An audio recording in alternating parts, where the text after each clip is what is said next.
Neste último bloco do programa, eu converso com o professor João Luiz Gasparim sobre o ensino e a aprendizagem da organização do trabalho pedagógico. Professor, como se ensina e como se aprende a organização do trabalho pedagógico? Eu creio que qualquer trabalho se aprende em duas dimensões, na sua dimensão teórica e na sua dimensão prática. Como a escola é uma expressão da sociedade capitalista e esta sociedade se divide entre os que possuem os meios de produção e os assalariados, ou seja, uns pensam e outros executam em termos gerais, não automaticamente, mas quem tem o poder pensa mais do que aquele que simplesmente executa. Portanto, o trabalhador assalariado, ele tem e é uma expressão da própria sociedade na qual ele serve, da qual é uma expressão. O trabalho pedagógico, no fundo, também reproduz, em boa medida, essa proposta, a teoria e a prática. Porque essas duas dimensões, elas estão separadas também no processo social de trabalho.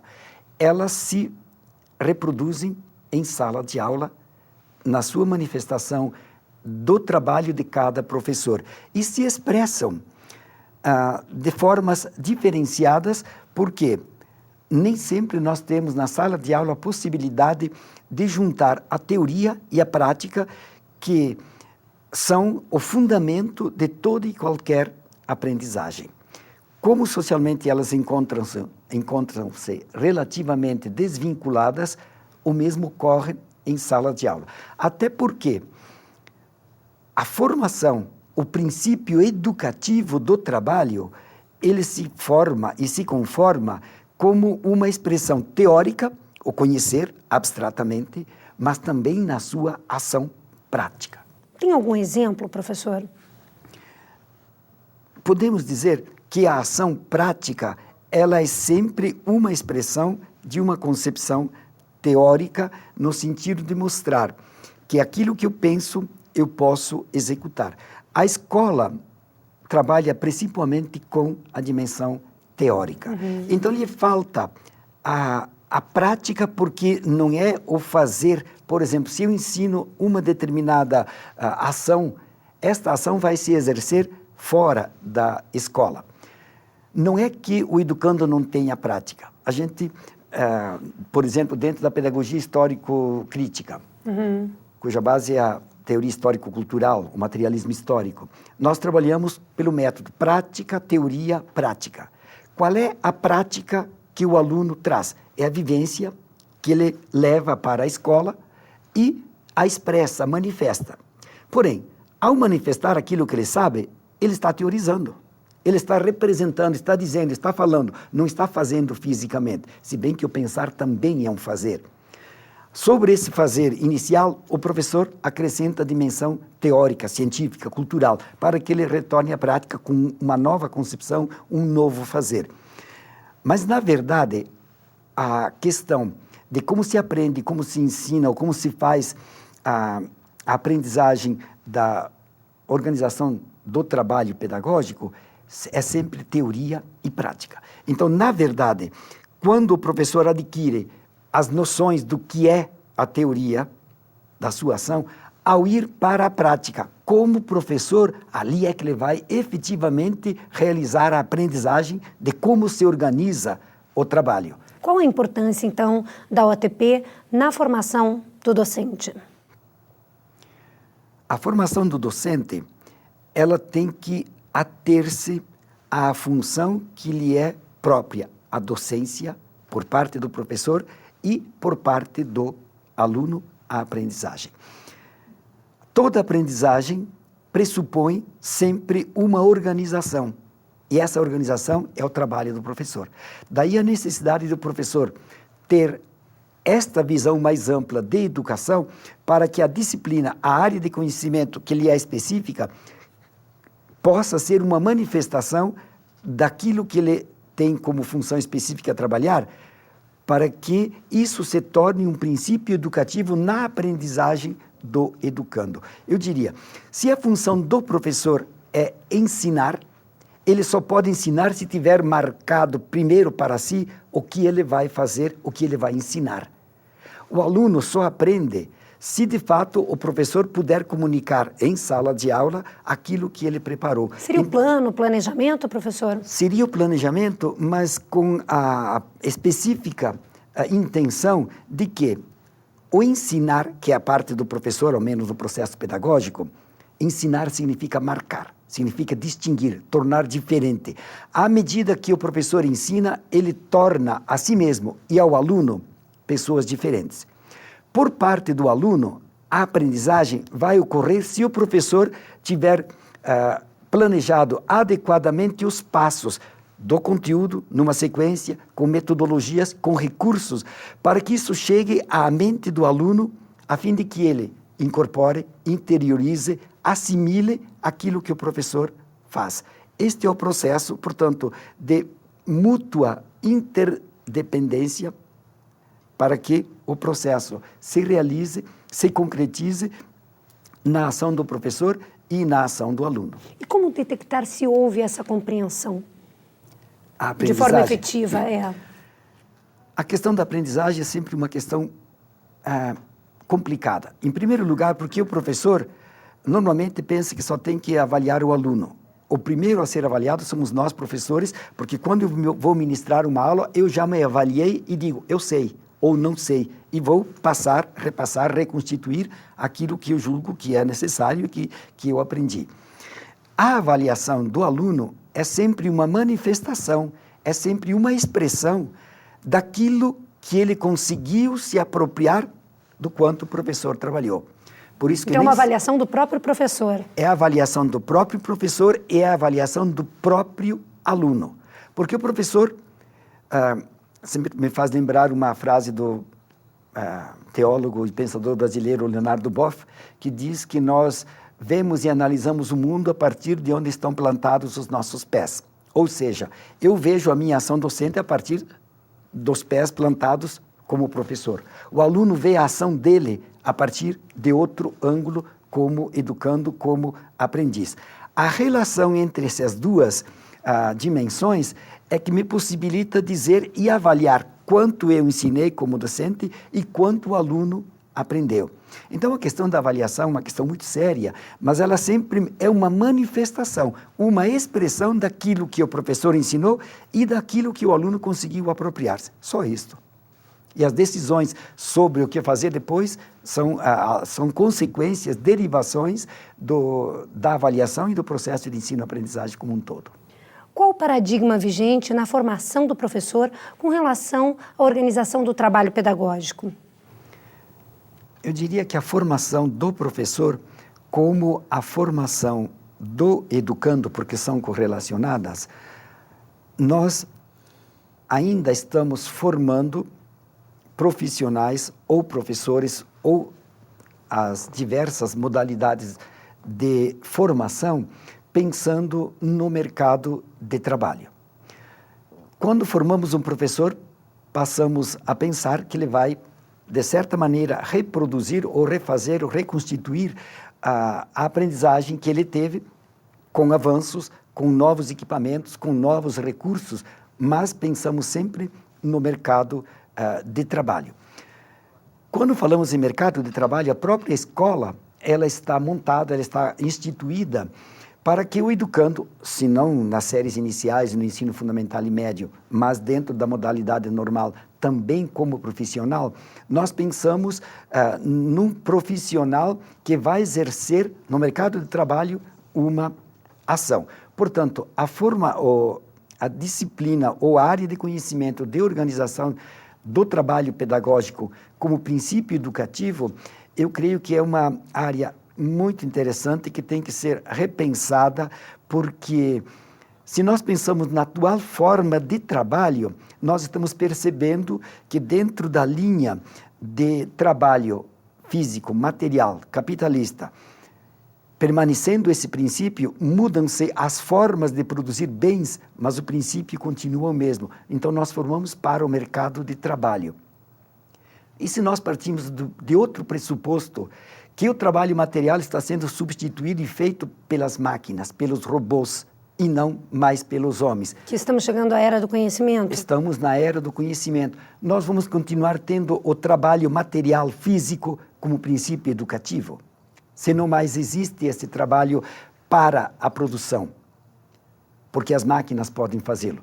Então, a questão que se coloca é verificar como a organização do trabalho pedagógico expressa a atual necessidade econômica, política, social, educacional, o conceito de trabalho, mas talvez tenhamos que nos apressar um pouco em redefinir, reconstituir o próprio conceito de trabalho, porque isso determina ou possibilita um novo paradigma de ensino-aprendizagem em sala de aula. Então, a função da escola é pensar à frente. Eu diria, se fosse possível, fazer uma memória do futuro. Nós sempre dizemos que, a partir de uma expressão do próprio Marx, que são os mortos que dirigem os vivos, talvez a gente tenha que inverter. Temos que começar a pensar a memória do futuro para que o futuro decida o presente com base no passado. Eu acho que não podemos formar para o presente porque esse é um instante que já não existe.